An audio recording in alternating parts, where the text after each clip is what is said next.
Good morning guys, and welcome to this week's video. So I already live a pretty healthy lifestyle, but this year in 2020 I wanted to implement 5 new health habits, and today I thought that I would make a video sharing those 5 with you just in case you wanted to implement them and reap the benefits as well. So if you're excited for some healthy 2020 inspiration, then hit that like button below and let's get into it. Okay, so the first healthy habit is knowing and being aware of the distinction between input mode and output mode. Now, what I mean by this, I'll give you an example so that you know. 2018 me looked like I would just go to my job and then come home, do some planning, and I would just be going through the motions, and then that night I'd cook dinner, have Netflix, and then on the weekend I would just go to the beach or whatever.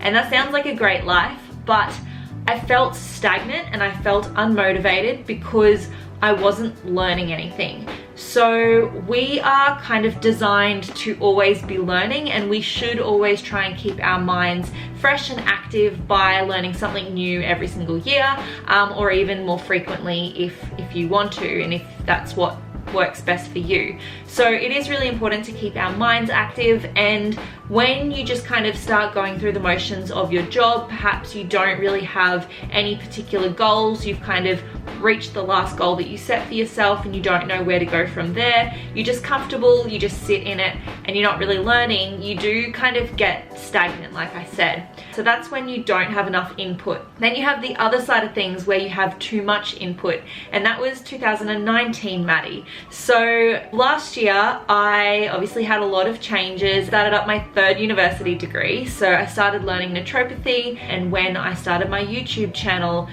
all of those things required me to start learning again. And also starting a YouTube channel, I wanted to make sure that I was doing it right. So I bought a course and I was listening to podcasts, and all of this business information I was just constantly consuming. And also because I was then on social media more, I was consuming social media, and it's very hard when you're in the social media world and when you're consuming it every day and when it becomes like a job or a side hustle, not to constantly look through your feed and compare yourself to others. So that is another form of input as well. So input can be good in terms of learning, but then it can also be not so great when you start comparing yourself. So when you have too much input, it can lead to a lot of stress. And even if it is the good input, even if it's podcasts and education and courses, too much information, like information overload, can be super stressful and not good for your health. So my goal for 2020 is not necessarily to stop that input, but just to make sure that I'm aware of the difference between input and output mode. So output mode is really where you're being creative. So when I'm making and writing my YouTube videos, that's what's in here, down on paper or in front of the lens. So whereas input mode is, say, when I'm like researching for a YouTube video. So pretty much the only time where I'm not in input mode is either when I am writing or recording a YouTube video, or when I'm at the gym. And it's not that I need to stop doing any of these things, but I just want to be more consciously aware of when I'm in input mode and when I'm in output mode, because I know that if I have weeks where I'm solely in input mode and it's just like flooding like my brain with information, that I get really stressed out. And they say even like if you're starting a business, or if you're doing anything where you're trying to learn a bunch of information overload is a thing, and it can actually make you stuck. So if you're looking to all of these entrepreneurs about how to start your business and what you need to be doing, if you get too much information, then you kind of get overwhelmed and you don't know where to start, so you just kind of you get stuck. So that's another thing as well, if you guys have dreams or goals or anything that you are working towards, to make sure that you're not putting yourself in information overload, and just always be aware. Try and bring out that creative side of you, especially if you are in a corporate job and you're just kind of working away and going through the motions. Try and balance it out with some creativity, some output mode. And if you're the opposite, if you are not learning anything new and you feel kind of stagnant, that might be why. So maybe you should take up like a course, or go learn Italian. I did for a little while, or go learn something that you've always wanted to learn, or maybe you want to up your photography skills just as a little hobby. It doesn't always have to be a side hustle, but just as a hobby, and you might find that you're feeling a lot more purpose in life.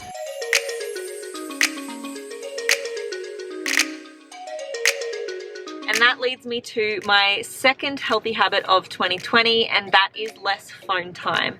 So like I was saying with the last point, information overload is very real, but also so is comparison, and just we don't need to be on social media as much as we all are, or at least I am. So I really shouldn't need to know what Bob's doing like every second of the day. Like, I just don't need to know that. I need to like stay in my lane and just live life, not knowing everything all the time.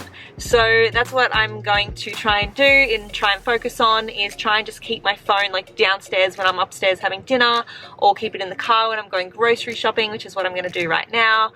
Or even if I just go to the beach, like grab a book and just leave your phone at home or in the car, and just kind of separate it from my person, because when it's on me, even if I don't intend to use it or don't intend to go on social media, it's just kind of a time filler, but it can actually be really beneficial to just sit with yourself and your thoughts, and yeah.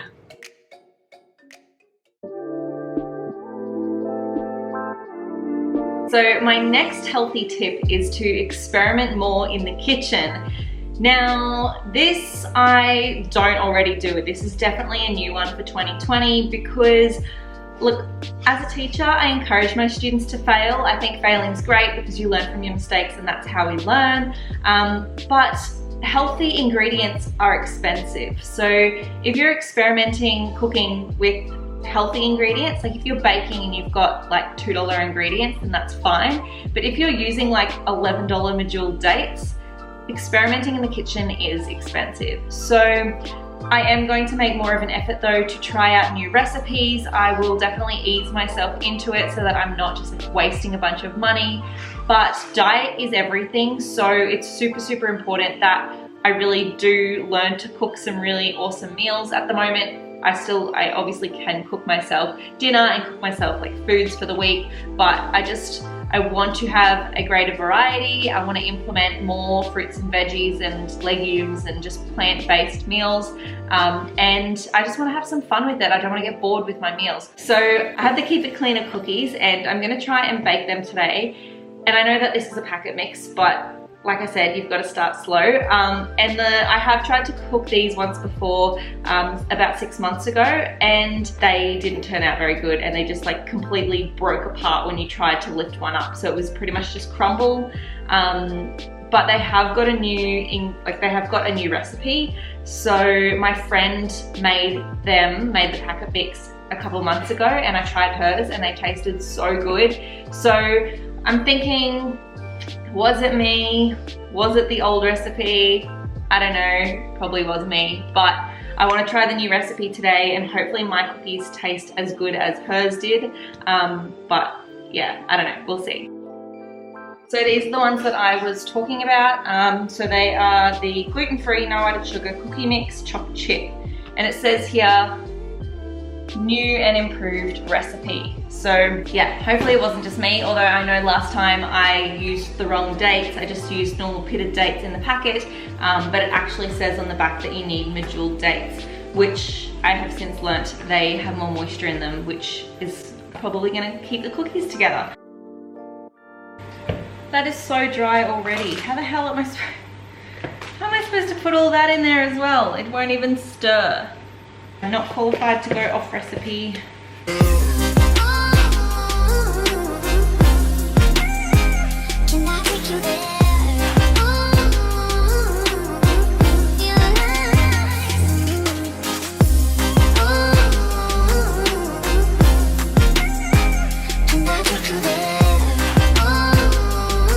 Yay! So I can confirm that the cookies turned out really well. I've already had 2, and I think I'm gonna do a third. Yeah, I don't know. So they look like a little cracked and a little dry, but they taste really good. Like, I'm happy with this. I followed the recipe exactly, so I didn't put any more water in or anything at the end, even though I thought that they were gonna be a bit too dry. Yeah, hopefully I don't overdo it and make myself sick, because they're good. So I'm just about to head off to yoga now, just at my local gym, although I only have a gym membership for this week and then I cancelled it because I'm moving to Brisbane, but I can't wait to join a yoga studio down in Brisbane, which brings us to my next new healthy habit for 2020, which is regular yoga. So in the past, I have definitely been held back by my money excuses because yoga studios are a lot more expensive than gyms. I think it's gonna be like $35 a week or something, but I have had a week's trial at Zenko Yoga on the Sunshine Coast before, about 6 months ago, and I just remember after that week, my life satisfaction had increased. My mental clarity was just so good. I had a whole new perspective on life. I wasn't holding on to like the past and little stories that were keeping me stuck. I was just very much in the present. So I can't wait to actually do regular yoga and actually join a studio, because I know that if I don't join a studio, then I just won't do it at home. It's just like exercise. Like, I love the gym, I love exercise, but I just can't exercise at home. Like, I just don't hold myself accountable, or like I just don't like exercising in my space of rest and work. So I'm gonna go and join a yoga studio when I move down to Brisbane. So I moved down to Brisbane mid-February, and yeah, I'm so excited to just get in and amongst it. And I used to hate yoga like 5 years ago. Like, I definitely understand people who are like, I can't just lie there and do nothing. Like, I totally understand that, because like I love HIIT, like I'm a HIIT girl, but just the clarity that yoga brings you, and also like there is so much strength required to hold so many of those poses, that I know that flexibility, strength, I reckon I'm even going to tone up more doing yoga than I would have HIIT, because it really requires like just a lot of focus and strength to hold yourself up. So yeah, I'm really interested to see how it goes. Fortunately, the apartment that I have secured myself in Brisbane, the complex has a gym as well, so I can just join a yoga studio and then not have to worry about also joining a gym. So I can just like get my weights fixed and whatever at the complex. So yeah, I'm really excited for that, and I can't wait to move down to Brisbane.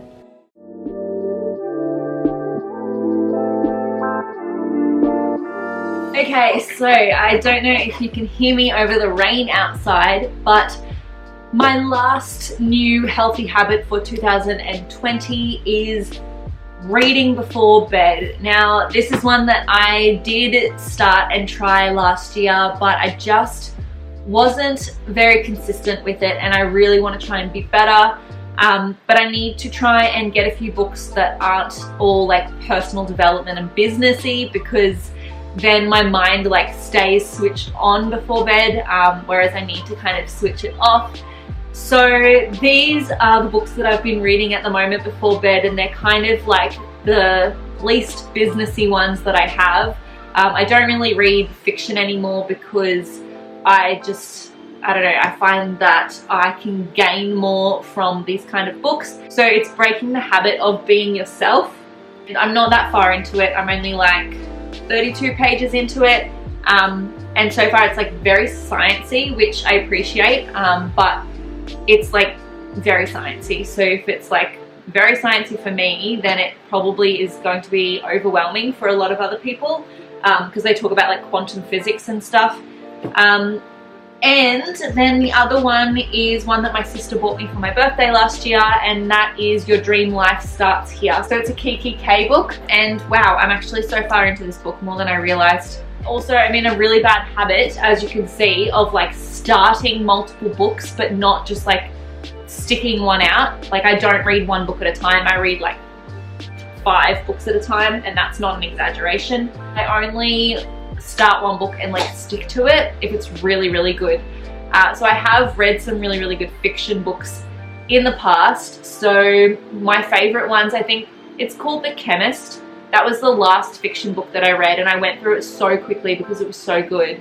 Another one that I really liked was Girl on the Train, and I don't like anything remotely horror, or I guess I like thriller books, but I don't really like thriller movies, or like I just need to be watching them with someone. But I really liked Girl on the Train. I was hooked on that one. The Rosie Project is really good as well.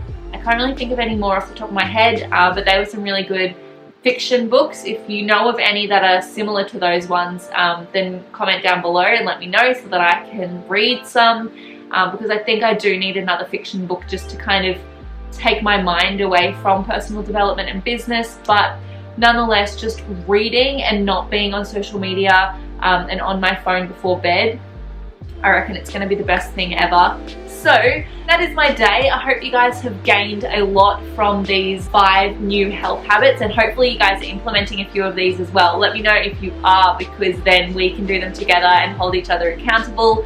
But I will be keeping tabs on these and how well I'm doing on these habits on my Instagram. So if you aren't already, then go and head over to my Instagram and give it a follow, because that is where I share with you guys updates throughout the week on my health and my journey, and also give you some bonus health tips along the way. But if you enjoyed this video, please make sure to like it below and subscribe. And that is all for today. Thank you so much for watching, and I will see you in my next video next week. I can help you